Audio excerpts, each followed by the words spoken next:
I want to start my talk with a short story. It will help us to better understand why now is the right time to develop skills of the future. If human history is a 1,000 centuries, 100,000 years, picture there's a 500 pages book that's telling the story. Every page is 2 centuries, and imagine you are an alien trying to understand human history. The first 450 pages, the first 90,000 years, is just hunter-gatherers. That's it. There are migrations and hunter-gatherers and very slight changes. As an alien, you are super bored reading this book. Then page 450, you have the agricultural revolution and you have cities. This is a huge step.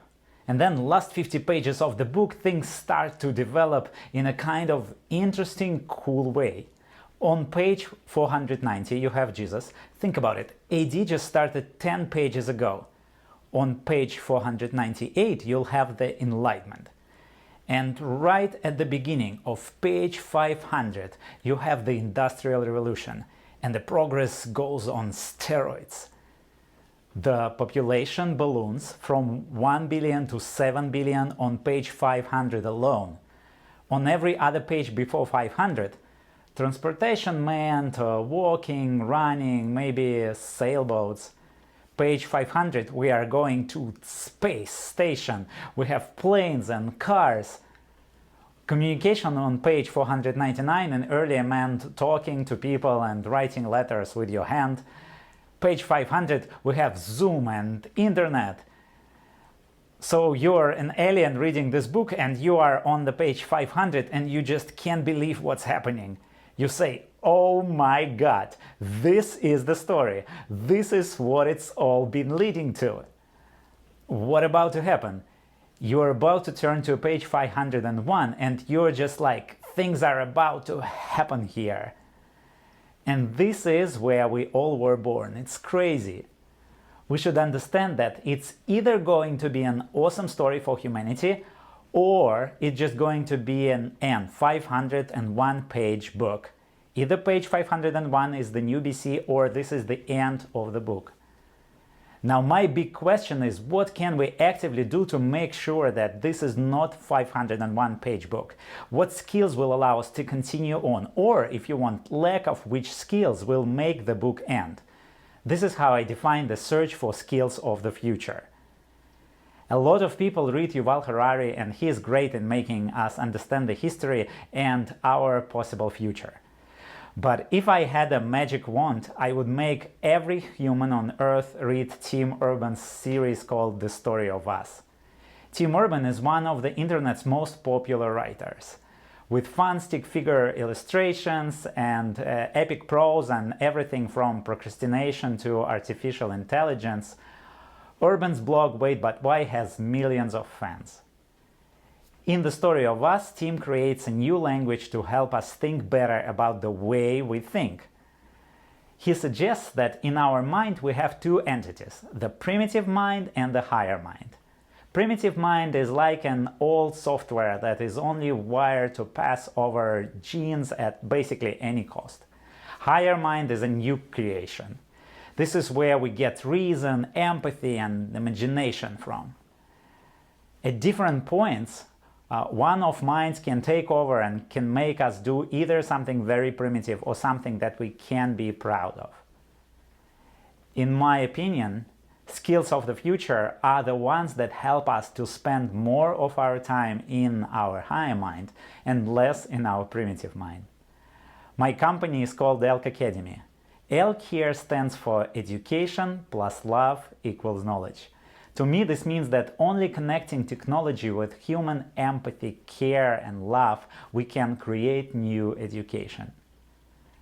When we started to become more than a language school, actually helping people, not just with their language, but with their real life, big goals, I started to search for a new way to identify.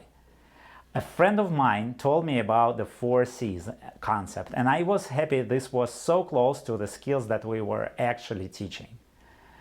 But something was missing. Then we had an insight. and added our own fifth C to the famous formula. It was compassion. Here are the definitions of compassion that I like. To have compassion means to empathize with someone who is suffering and to feel compelled to reduce the suffering. It's a fuller, truer definition than feelings alone. I like this because it's actionable.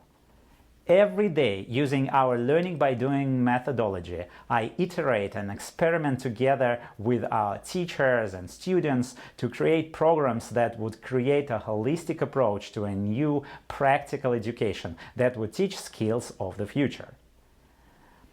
One of the discoveries that I want to share with you, so you can maybe start using it as well, is the methodology that we call challenges. It took me 5 years of experiments to come up with all the ins and outs. You can just take it and use it now. First, we define our goal that we want to achieve in 21 days. It has to be something specific, like making your new social media profile entirely in English so that you can develop your international personal brand, or filling out an application for an accelerator, or preparing for a job interview. Then we unite all the people that want to achieve the same goal into groups of 15. We call them tribes. We put them together in Telegram or one of the messengers. Then we launch the challenge. Every day we give people in the tribe some digestible theory. The lesson shouldn't take more than 10-15 minutes. We constantly update our mini lessons to make sure that information is always super relevant. And the most important thing is that every day we give the tribe a challenge, an action that they need to do in order to immediately put this new knowledge into practice. Everyone who completes the challenge gets a badge. You can use a cool service called Notion for that, just like we do. Every week, people who get the most badges get little prizes, but most importantly, they feel how every step they get closer to their goal. We notice that people get incredible results using this methodology. Here's a Zoom call with people that just a week ago started the challenge with no language at all and a language barrier. Just after a week, each of them introduces themselves and tells a short story in English in Zoom in front of 50 people. And the same thing happens with other skills. 1 week ago, I was invited by a healthcare association in Russia to help them develop challenges to help educate doctors about the new innovative medicine that is available, but doctors just don't have time to get to know it. All ways of informing them just don't work. This is one example how new education can be literally saving lives.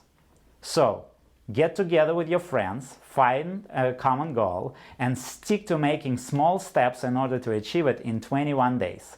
And keep each other accountable. If you think about it, you will have all 5 C's in this practice: communication about the best strategies, collaboration in doing tasks together, critical thinking to tell what they really works and what doesn't, creative thinking to come up with new tasks and creative solutions, and of course compassion.